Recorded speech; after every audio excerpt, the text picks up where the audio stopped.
जय हिंद साथियों, आप सभी का तहे दिल से स्वागत करता हूं आज की क्लास में जुड़ने के लिए। आप सभी को नवमी की हार्दिक शुभकामनाएं मेरी तरफ से, ढेर सारी हार्दिक शुभकामनाएं, क्योंकि आज से नवरात्र शुरू होने वाला है। सभी बच्चों को मेरी तरफ से नवमी की हार्दिक शुभकामनाएं, ढेर सारी बधाइयाँ।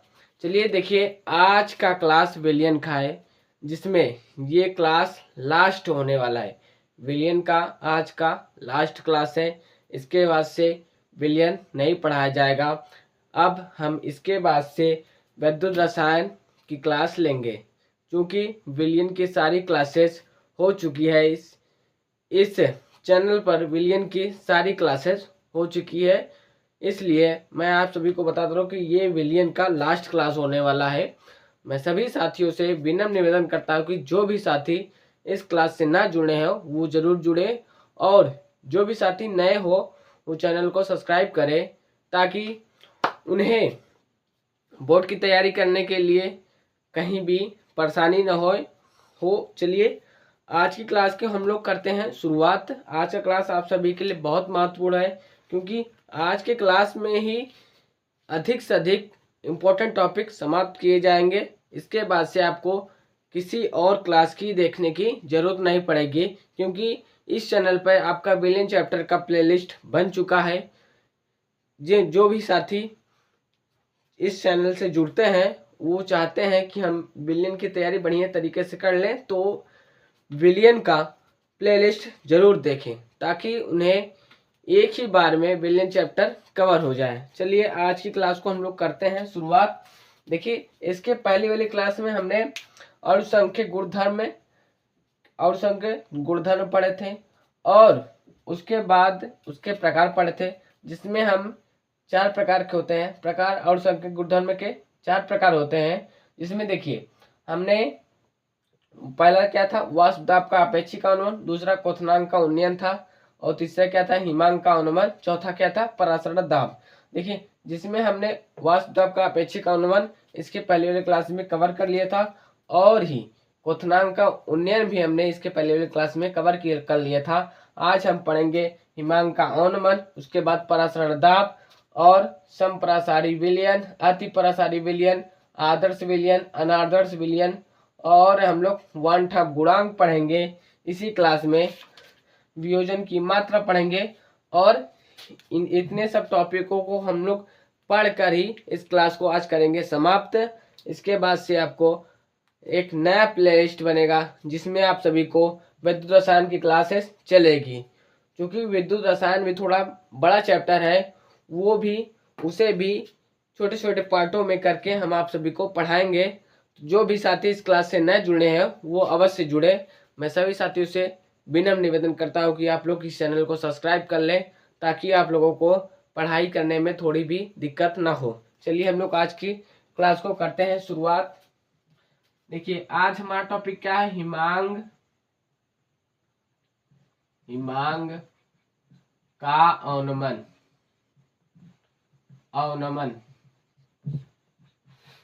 देखिए, हिमांक का अवनमन क्या है। अवनमन का मतलब क्या होता है, कमी होना। अवनमन का मतलब क्या होता है, कमी होना। हिमांक का मतलब क्या होता है, बर्फ जमना। हिमांक का मतलब क्या होता है, जमना। अवनमन का मतलब होता है कमी होना। तो जब कोई विलयन में, देखिए इसकी परिभाषा किस तरह हम लोग लिखेंगे कि किसी निश्चित ताप पर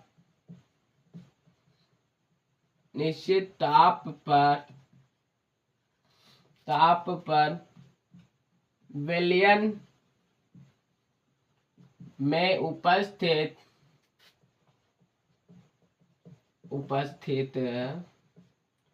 विलायक,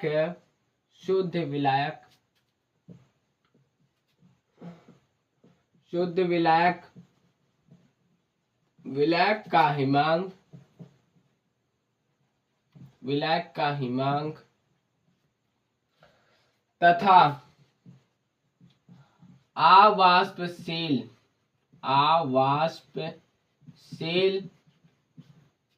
विलेप पदार्थ मिलाने पर विलेय पदार्थ विलेय पदार्थ मिलाने पर प्राप्त विलयन का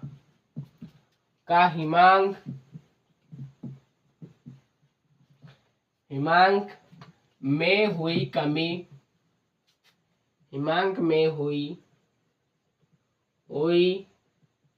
कमी को ही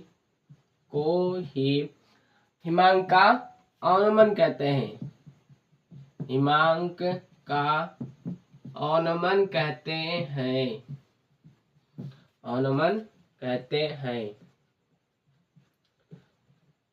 स्टार बना कर लिखिए। इसे डेल्टा टी एफ से प्रदर्शित करते हैं। देखिए, हिमांक का अवनमन का मतलब क्या है कि अगर ताप निश्चित है तो विलयन में उपस्थित शुद्ध विलायक का हिमांक तथा अवाष्पशील विलेय पदार्थ मिलाने पर प्राप्त विलयन का हिमांक में, मतलब जब देखिए शुद्ध विलायक रहेगा, शुद्ध विलायक मतलब जिसमें कोई भी मात्रा न हो, विलेय की एक भी मात्रा न हो, जब देखिए वो विलायक रहेगा। अब देखिए ये एक हो गया बर्तन ना, इसमें देखिए विलायक भरा है। अब देखिए ये विलायक है, ये एक निश्चित ताप पर है। शुद्ध विलायक मतलब देखिए ये एक निश्चित ताप पे है।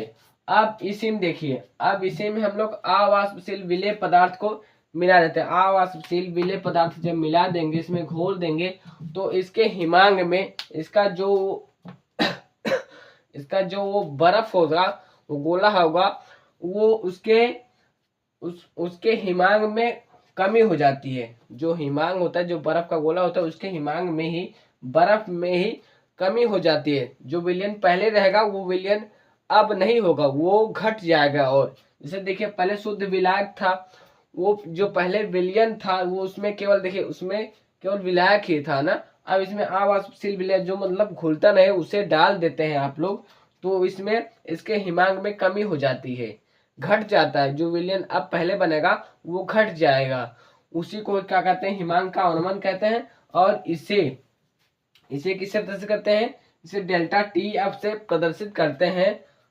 सूत्र क्या होता है, देखिए इसका सूत्र डेल्टा टी एफ बराबर शुद्ध विलायक का वाष्प दाब, शुद्ध विलायक का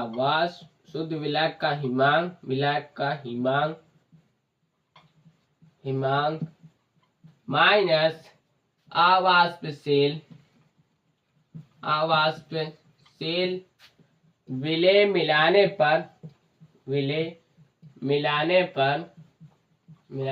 प्राप्त विलयन का हिमांक। अर्थात हम लोग ऊपर लिख लेते हैं।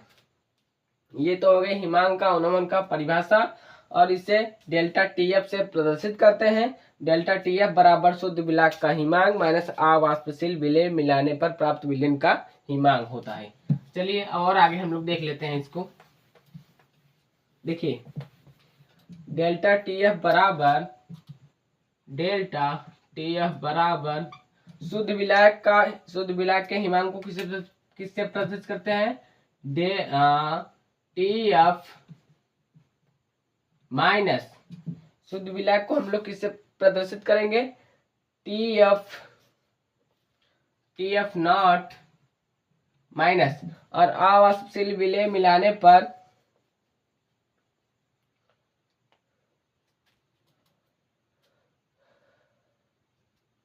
देखिए अवाष्पशील विलेय मिलाने पर विलयन का हिमांक को किससे प्रदर्शित करते हैं, टी एफ से प्रदर्शित करते हैं। ये हो गया आपका सूत्र हो गया। देखिए आप देखिए, जब भी कभी आपको पूरा मतलब वो शुद्ध विलायक का वो हिमांक दिया हो और अवाष्पशील मिलाने पर विलयन का हिमांक दिया हो तो आपको हिमांक का अनुमान पूछा हो तो उसके लिए ये आपका एक सूत्र होता है। इससे आप लोग डेल्टा टी एफ अधिक आसानी से निकाल सकते हैं। चलिए इसके आगे हम लोग और देख लेते हैं। अगला टॉपिक क्या है? मोलल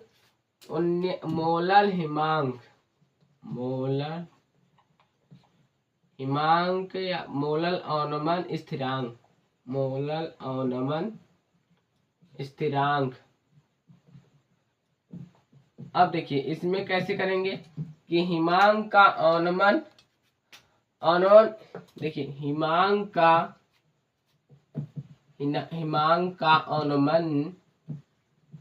अवनमन उसके मोललता के समानुपाती होता है। अर्थात देखिए अर्थात क्या होगा? Delta T F proportional M ना, ये हो गया। अब देखिए डेल्टा टी एफ बराबर के एफ इंटू एम, जहां के एफ मोलल अवनमन स्थिरांक है। और m के स्थान पे हम लोग क्या लिख सकते हैं? चूंकि m बराबर हम लोग क्या लिख सकते हैं? 1000 गुणते W बटे m गुणते कैपिटल W। ये हम लोग यहाँ पर मान रख सकते हैं m के स्थान पे। अगर मान लीजिए आपको कभी पूछ ले कि मोललता आपको दे दिया गया है, उसके बाद के एफ तो दे दिया होता ही, और डेल्टा टी एफ पूछ लेगा तो एक सूत्र ये भी आप लोग लिख सकते हैं, और एक सूत्र एम के स्थान पे ये इसका मान रख के आप लोग ये सूत्र निकाल सकते हैं। चलिए इसे हम लोग मिटा देते हैं और इसका एक प्रश्न देख लेते हैं जो कि आपके बोर्ड में पूछा गया था 2019 में आपके बोर्ड में पूछा गया था। चलिए प्रश्न को हम पढ़ते हैं कि एक विद्युत अनपघट्य के 1 ग्राम को 50 ग्राम बेंजीन में घोलने पर हिमांक में 0.40 केल्विन की कमी हो जाती है। बेंजीन का हिमांक अवनमन स्थिरांक 5.12 केल्विन किग्रा मोल इनवर्स है। विलेय का मोलर द्रव्यमान ज्ञात कीजिए। क्या क्या हमें दिया है? देखिए प्रश्न पहला, इसका हल करेंगे हम पढ़ते जा रहे हैं और आप लोग समझते जाइए। आपके स्क्रीन पे आपका प्रश्न मिल जाएगा, इसलिए आप लोग घबराइए मत। चलिए हम पढ़ते हैं। देखिए एक विद्युत अनपघट्य के 1 ग्राम का मतलब क्या है? विलेय। W का मान आपको दे दिया गया है। W का मान कितना है? 1 ग्राम है। क्यों 1 ग्राम दिया? क्योंकि हम लोग कैसे पता करें कि 1 ग्राम ही विलेय का मान है? क्योंकि इसकी मात्रा कम है, इसलिए हम लोग ये जानते हैं कि जिसकी मात्रा कम होती है वो विलेय होता है, जिसकी मात्रा अधिक होती है वो विलायक होता है। अब देखिए 1 ग्राम को 50 ग्राम बेंजीन में घोला गया है। 50 ग्राम, ये क्या है? कैपिटल W का मान। कैपिटल W का मान कितना है? 50 ग्राम है। ये हो गया। आपको यहाँ पर क्या लिखेंगे? दिया है। W का मान अभी हम लोग को मिल गया, कैपिटल W का मान मिल गया। अब देखिए ग्राम, 50 ग्राम बेंजीन में घोलने पर हिमांक में अवनमन बोला है, मतलब डेल्टा TF बोल दिया गया है कि 0.40 केल्विन है। आप इसे 0 ना लिखे तब भी कोई दिक्कत नहीं, 0.4 केल्विन है। और क्या दिया गया है कि बेंजीन का हिमांक अवनमन स्थिरांक मतलब KF भी दे दिया गया है। KF भी दिया है कि 5.12 है। तो हमें विलेय का मूल द्रव्यमान m का मान ज्ञात करना है। ज्ञात क्या करना है? m का मान। चूंकि हम जानते हैं सूत्र से, सूत्र क्या होता है कि डेल्टा TF बराबर KF गुणते W गुणते 1000 बटे M गुणते कैपिटल W। अब देखिए, हमें मूलक द्रव्यमान, विलेय का मूलक द्रव्यमान ज्ञात करना है, तो इस चीज को हम यहाँ पर लेकर आते हैं। M बराबर KF गुणते W गुणते 1000 बटे डेल्टा TF गुणते कैपिटल W।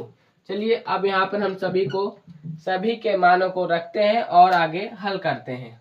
देखिए W का मान कितना है, KF का मान कितना है 5.12 है, गुणते स्मॉल w का मान कितना है 1 है, गुणते 1000 से मल्टीप्लाई कर देते हैं हम लोग, बटे डेल्टा TF का मान कितना है 0.4 है ना, गुणते अब देखिए, अब इसी में देखिए कैपिटल W का मान कितना है 50 है ना। अब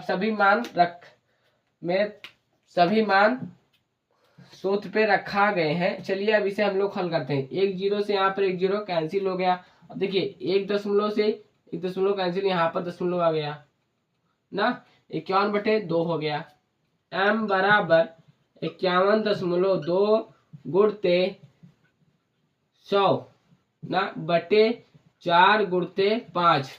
अब देखिए इसे हम लोग चाहे तो और काट सकते हैं, यहाँ से 1 0 हटाएंगे, यहाँ से दशमलव गायब हो जाएगा हमारा, 1 0 हटा दे दशमलव गायब। देखिए आप 5 से काट दीजिए, 5 दूनी 10, 2 दूनी 4, 2 आ गया। देखिए 5 दूनी 10, यहाँ बचा कितना 2 बचा था, 2 दूनी 4, 2 आ गया यहाँ पर। अब देखिए 512/2, अब 2 से हम लोग भाग दे देंगे तो m का मान हमारा आसानी से निकल जाएगा। देखिए 2 दूनी 4, एक बचा एक हासिल बचा 1, इसका हो गया 11, 11 में 2 का भाग देंगे तो 5 बच जाएगा, बचेगा 1 धर ले लेंगे, यहाँ कितना जाएगा 12, तो 2 6 12, 256 आपका आ जाएगा आंसर। मोलर द्रव्यमान आपका हो जाएगा आंसर, ये आपका आंसर। ऐसे ही प्रश्न पूछे जाते हैं बोर्ड में। इस टॉपिक से आपका यही सूत्र से प्रश्न अधिक पूछा जाता है, इसी टॉपिक से आपके बोर्ड में प्रश्न अधिक पूछा जाता है, तो आप लोग ऐसे ही प्रश्नों को हल कर लीजिएगा। चलिए हम इस प्रश्न को मिटा देते हैं और अगले टॉपिक पे चलते हैं। देखिए अगला टॉपिक क्या है हमारा, परासरण दाब है। अगला टॉपिक क्या पढ़ेंगे हम लोग, परासरण पढ़ेंगे। परासरण क्या होता है, परासरण, देखिए परासरण क्या होता है, परासरण देखिए ये एक कोई विलयन है ना। अब देखिए इसी में हम लोग यहाँ पर क्या करते हैं, अर्धपारगम झिल्ली लगा देते हैं। ये क्या है,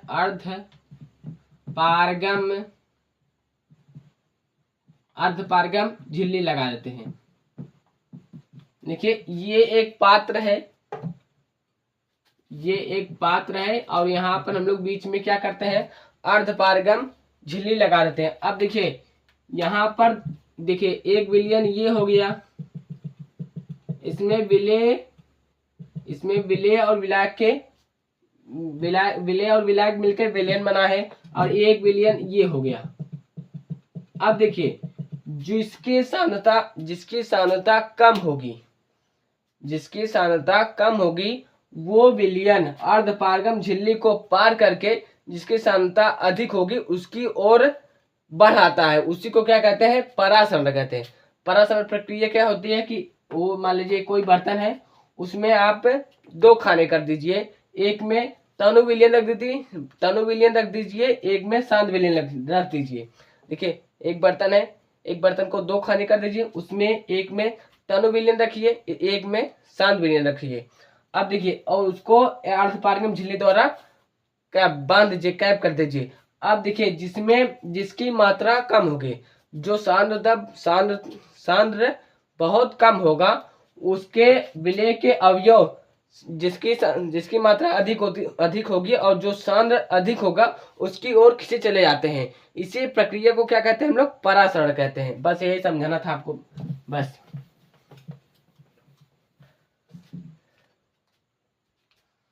देखिए क्या परिभाषा लिखेंगे हम लोग कि किसी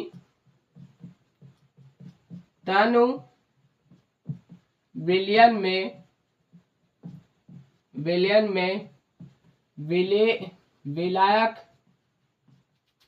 विलायक की सांद्रता कम सांद्रता से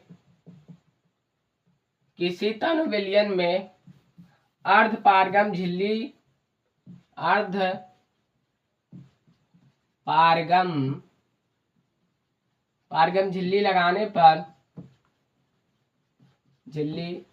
लगाने पर उसमें विलायक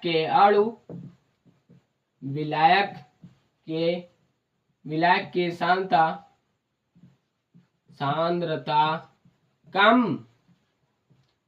कम सांद्रता वाले से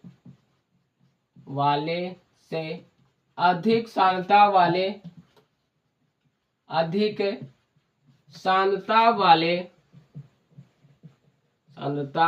वाले विलयन की ओर बढ़ जाती है। इस प्रक्रिया को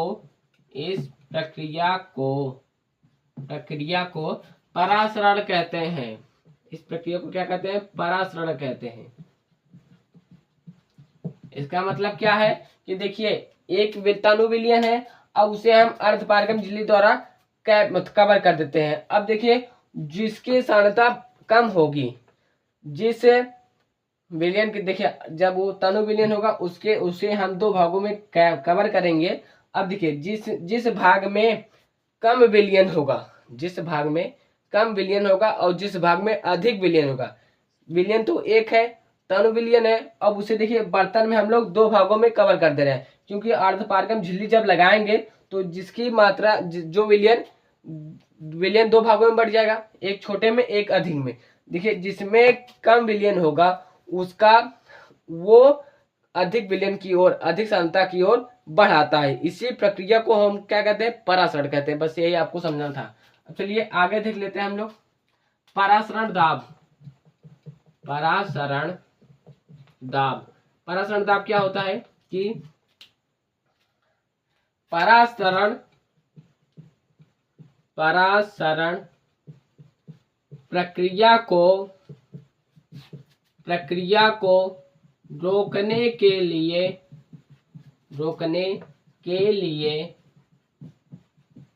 जितनी भी बाहरी दाब का प्रयोग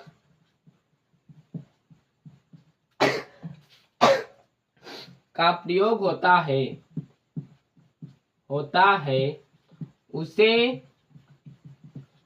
परासरण दाब कहते हैं। अब इसका मतलब क्या है कि देखिए इस प्रक्रिया को रोकने के लिए हम जितनी बाहरी दाब लगा दें, बाहरी दाब द्वारा इस प्रक्रिया को हम रोक सकें, उसी को क्या कहते हैं हम लोग? परासरण दाब कहते हैं। परासरण और परासरण दाब आपको समझ में आ गया होगा। चलिए हम लोग परासरण दाब से संबंधित एक नियम है उसे देख लेते हैं। इसी से आपका परिभाषा, इसी से आपका सूत्र बनके तैयार होगा, जो कि बहुत मायने रखता है बोर्ड की पॉइंट ऑफ व्यू से। चलिए देखते हैं क्या है बायल वन टॉप नियम। बायल वन टॉप नियम, वांट हाफ नियम। अब बायल वन टॉप नियम क्या कहता है कि देखिए बायल वन टॉप की नियम के अनुसार देखिए बायल वन टॉप नियम क्या कहता है कि बायल वन टॉप के नियम के अनुसार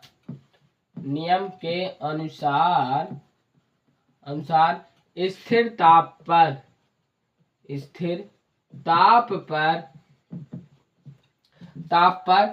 परासरण, किसी विलयन का परासरण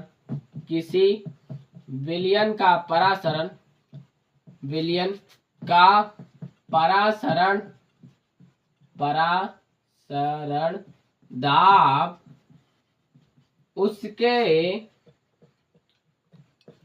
उसके मोलरता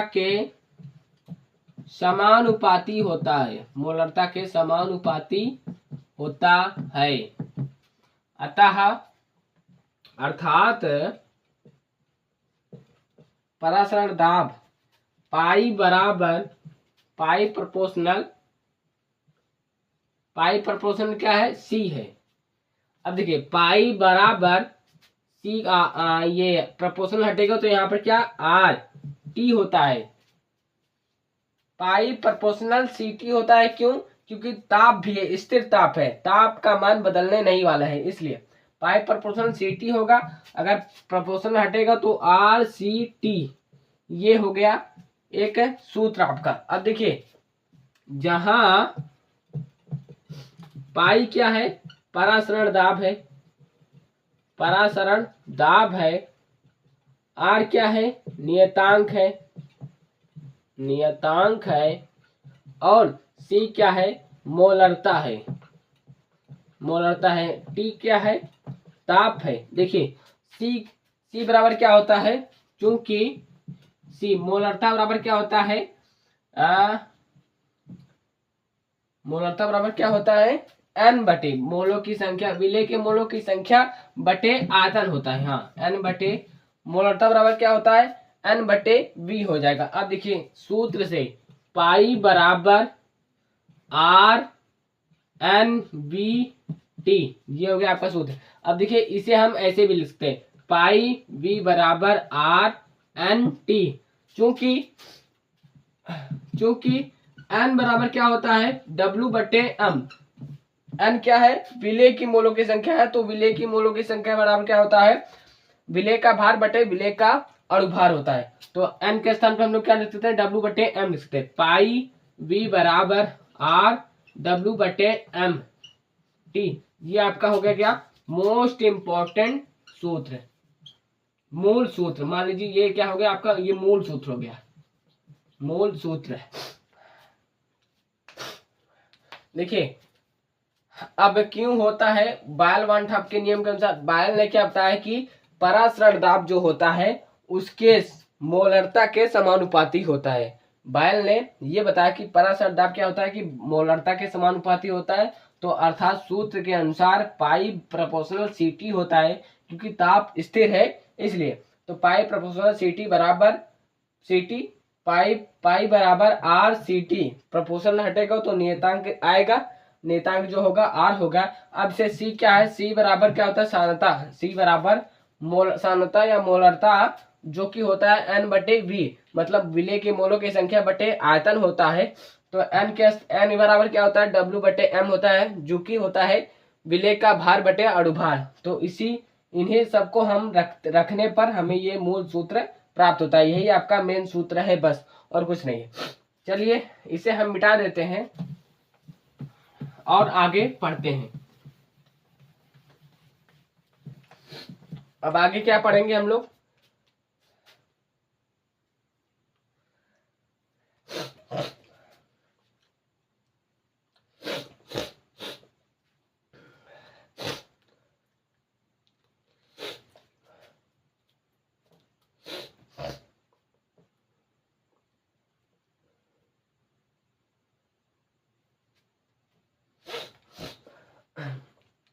देखिए चलिए हम प्रश्न को पढ़ते हैं और आप लोग के एक प्रश्न इससे प्रश्न बायल वन टॉप के नियम से एक प्रश्न देख लीजिए, ताकि ये क्लियर हो जाए कि हाँ कि सूत्र के बाद आपने एक सवाल भी नहीं करा है। एक सवाल मैं करा देता हूं कि चलिए प्रश्न को मैं पढ़ता हूं।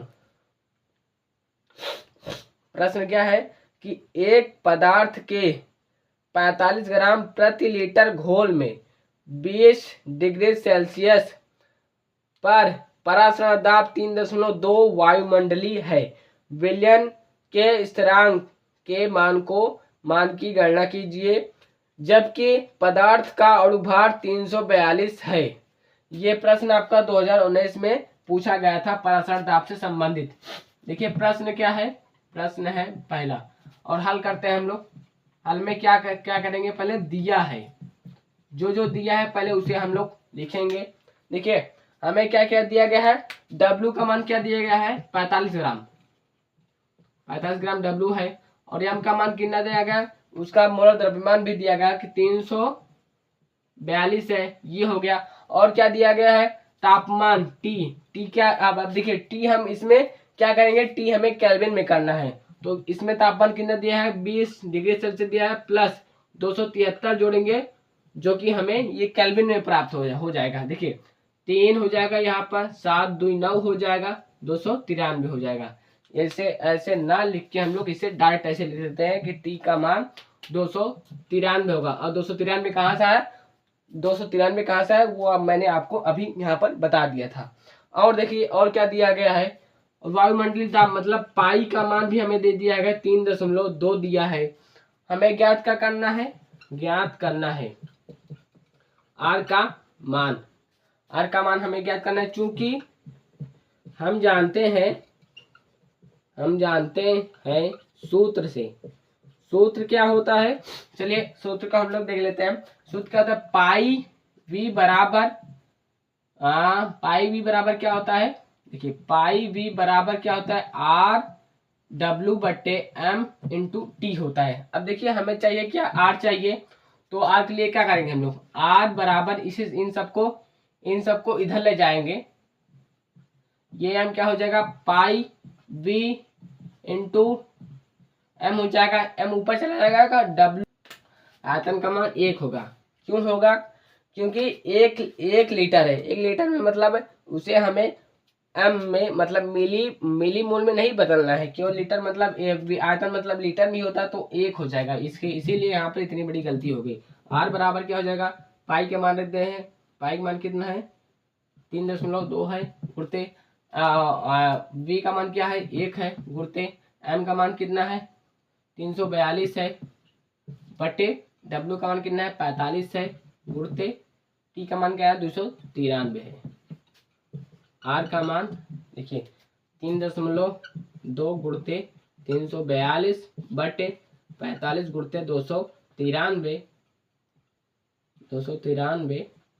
देखिए अब इसे हम लोग क्या करते हैं, मल्टीप्लाई कर लेते हैं कि 342 गुणते 3.2 का मल्टीप्लाई करेंगे तो 2 दूनी 4, 4 दूनी 8, 6 3 दूनी 6, ये हो जाएगा 3 दूनी 6, 4 3 12 के 2 हासिल लगा 1, 3 त्रिका 9 1 10, 4 8 6 2 के 4 हासिल लगा 1 6 2 8 1 9 0 1, यहाँ पर 1 हो गया दशमलव। अब वो 10 9 4.4 बटे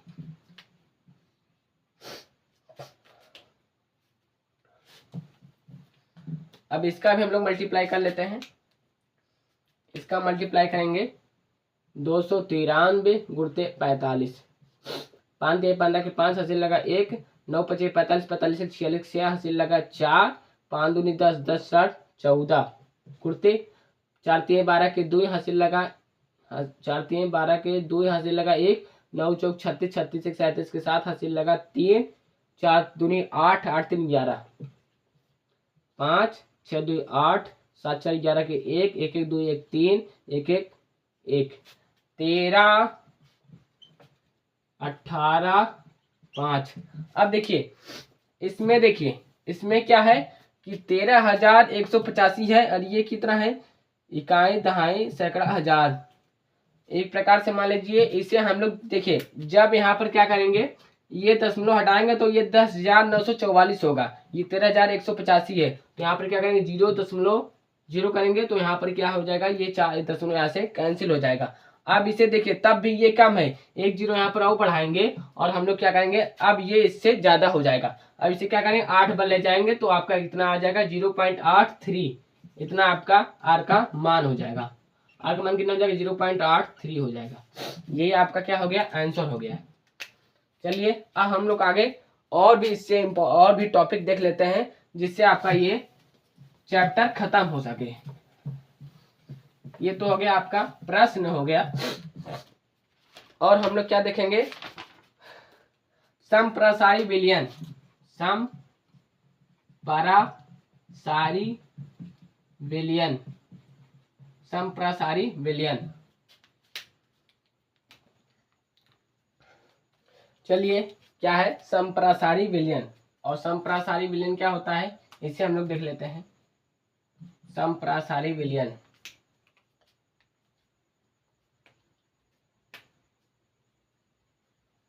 समप्रसारी विलयन क्या होता है, ऐसे दो विलयन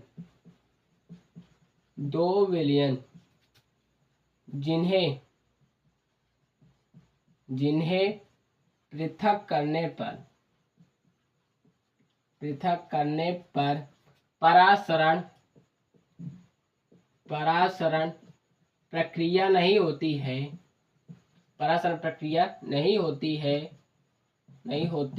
है उसे समपरासारी विलयन कहते हैं। उसे क्या कहते हैं हम लोग, समपरासारी विलयन कहते हैं। इसका मतलब क्या है कि ऐसे दो विलयन हो जिन्हें पृथक करे, अलग अलग, मतलब एक ही दो का हो गया समपरासारी विलयन। और हम लोग देख लेते हैं इसके बाद अतिपरासारी विलयन।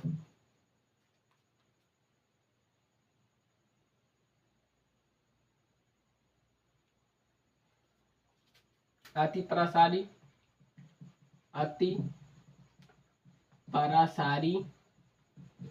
तथा अल्पपरासारी।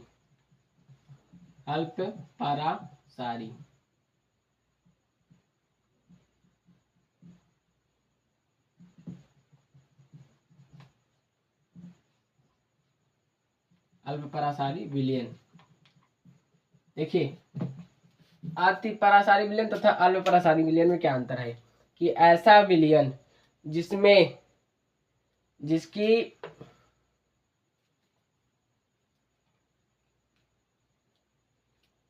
देखिए अतिपरासारी विलयन का मतलब क्या होता है कि ऐसे दो विलयन जिनका परासरण दाब, ऐसे दो विलयन जिनका परासरण दाब से अधिक हो, ऐसे दो विलयन हो, मतलब देखिए ऐसे दो विलयन हो जिनका परासरण, एक का परासरण दाब कम हो, एक का परासरण दाब अधिक हो, तो जिसका परासरण दाब अधिक होगा उसे अतिपरासारी विलयन कहते हैं, जिसका परासरण दाब कम होगा उसे अल्पपरासारी विलयन कहते हैं। इसका ये मतलब है। देखिए हम लोग देखते हैं कि ऐसे दो विलयन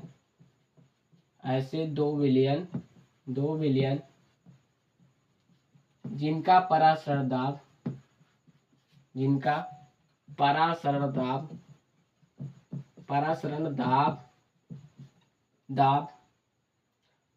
अधिक हो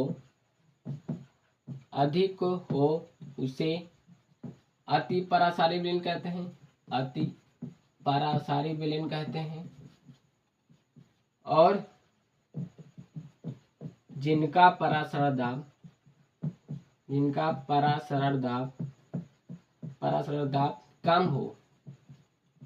कम हो उसे अल्पपरासारी विलयन कहते हैं, अल्पपरासारी विलयन कहते हैं। ये आप लोग समझ लीजिए, विलयन कहते हैं, अल्पपरासारी विलयन कहते हैं। चलिए ये हो गया। हम लोग देख लेते हैं आदर्श अनादर्श विलयन देख लेते हैं। आदर्श विलयन और अनादर्श विलयन। आदर्श विलयन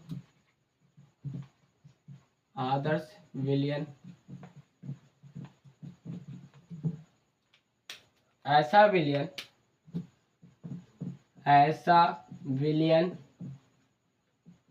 विलयन जो राउल्ट के नियम का पालन करता है, राउल्ट के नियम का पालन करता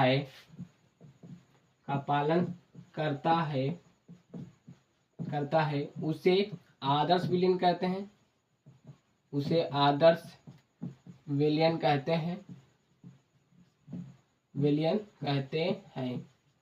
और दूसरा क्या है? अनादर्श विलयन। दूसरा क्या है? अनादर्श विलयन। ऐसा